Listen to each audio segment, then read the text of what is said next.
Everyone, today we're going to talk about how I became the most influential NFT influencer in the world at some point. I'm not going to talk about cringy things like what kind of pictures I posted or how I became influential in the sense that I became an influencer, but more run it as a startup case study of a problem and how I went about solving that problem. I work for a NFT marketplace called Hyperspace. We started on a blockchain called Solana, have now also expanded to a blockchain called Sui. In the time of last summer-ish, Hyperspace was a relevant name in the space, but definitely wasn't the ultimate household name. There's other marketplace players that were better known, more prominent, more better adoptable for people, the average user, to use. Once the product is there for any startup, doesn't matter what the startup is, it's now time for growth and marketing to shine. And within the Web3 NFT space, without getting into too much detail, you need to have constant presence and what we call build in the public. So show people what you're building constantly. Imagine if Apple, instead of showing the Vision Pros all of a sudden after years of slightly teasing it, it showed every step of the way and showed exactly what it was building, teased Apple fanatics and mass adopters that there was going to be these pair of goggles that brought AR or VR into your life. And Tim Cook was tweeting about it constantly. Or before he left, Johnny Ive was showing the designs for it constantly and interacting with people saying, actually, you should do this, and responding to feedback. That's something that's very crucial in Web3. One of the angles that I took personally to become so-called influential outside of macroeconomics and the NFT boom, also contributing to my rise to fame, was that in the NFT world, most people are hidden behind what's called a PFP. I'm sure you've seen it in the news or maybe on Instagram. People have pictures of monkeys or rabbits or raccoons or gorillas pixelated oftentimes as their persona or profile picture representation on Twitter, which is the NFT social media platform of choice. This is something that I did very strategically and very early on. I recognized that most people that are influential in the space aren't a real person, or it is definitely a real person behind the account, but you don't know who that is. It's very hard to relate to that person because what you see is a animal drawing representation of that person. I, being a fully doxed, and by doxed I mean internet exposed, everyone knows who I am, type of person, as we are a VC-backed company that you could find on LinkedIn. You could easily find that I work there. If you are Brian from Hyperspace, you know that is Brian from Hyperspace. I have a YouTube presence. People knew who I was, so I had nothing to lose by putting my face on there. I wasn't going to be doing anything sketchy, which a lot of these people, by not being doxed, accomplish by staying anonymous or anon, so they can do sneaky trades, and sometimes even do illegal things, probably like insider trade. Obviously, no regulations for NFTs yet, but long story short, people are hidden. I decided not to because I wanted, one, to be known because I like attention, but two, I thought it would be very approachable to have a recognizable face, someone that you could relate to as a human being instead of relating to as a shared image of a monkey. Secondly, I pushed that relatable narrative further, and I purposely posted pictures of my life, that was a narrative that I pushed very early on when most influencers in the space were reluctant to do so. I posted pictures of my lunch and my dinner.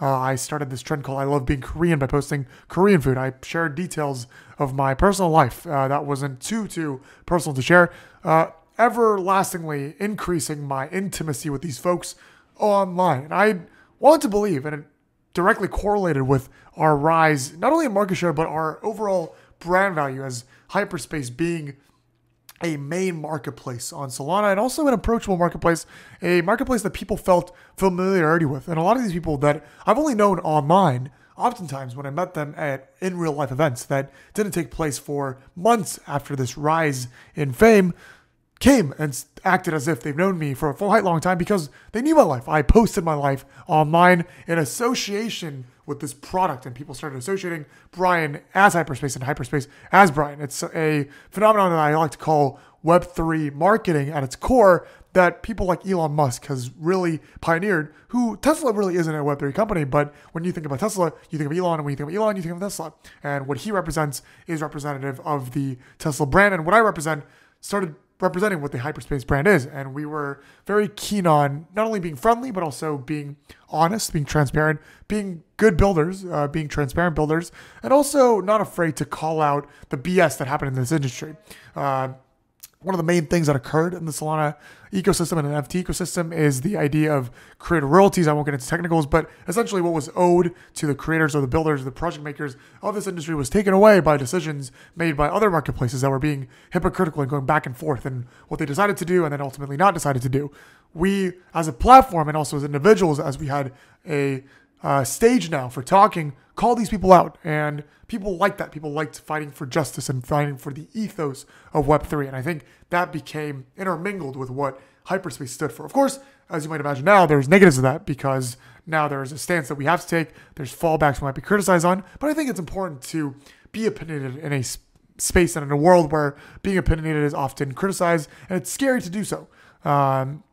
And this influence grew and grew and grew. And at the peak of this, when Hyperspace was hitting 40, 50% market share of the Solana market, my influence also grew. And in this standing ranking system called NFT Inspect, where they took top NFT influencers who had PFPs that were NFTs, which I switched from back and forth just to get on this ranking, it showed that I was 20th in terms of reach. So for all NFT influencers who have NFTs as their profile pictures, I was top 20 of getting reached or getting impressions into people that were also interested in NFTs. And then secondly, I was number one for a time for being influential to influencers. So this meant that I was most followed or well followed by other people who also had influence. And this was a great feat considering I wasn't viral. I probably had 6,000, 7,000 followers at the time.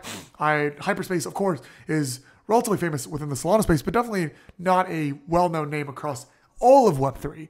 And I think it was quite important to solve this problem of being well-known while we had a great product. A product in itself is not important enough to get well-known. You need to be known to be known, especially in the space of Web3. When I look back, I think this was a intricate case study of solving a clear need for a startup that was in an industry that I wasn't familiar with, that no one really was familiar with. And I think when you are in a new industry that anyone can pioneer, it's important to gain influence quick and establish being there. And not only just being there, but being there effectively. Today, we took a look at how I became the most influential NFT influencer in the world for a brief amount of time. I've definitely fallen since then. I am trying to get back there. I think it's important to having been there for a while. I've obviously been in the space for 2 years now. I look forward to rising these steps again and providing knowledge in this space in a more knowledgeable way. I think if you join a startup, regardless of what the problem is, it's not about whether you solved that problem before. It's thinking about how can you actually solve that problem. What's the path of least resistance to get there? And if there is resistance, how do you target that and look outside the box and achieve it in a way that others who have tried and failed have not tried in? Thank you guys for watching. I hope this helped. As always, I will see you guys next time. Let's go.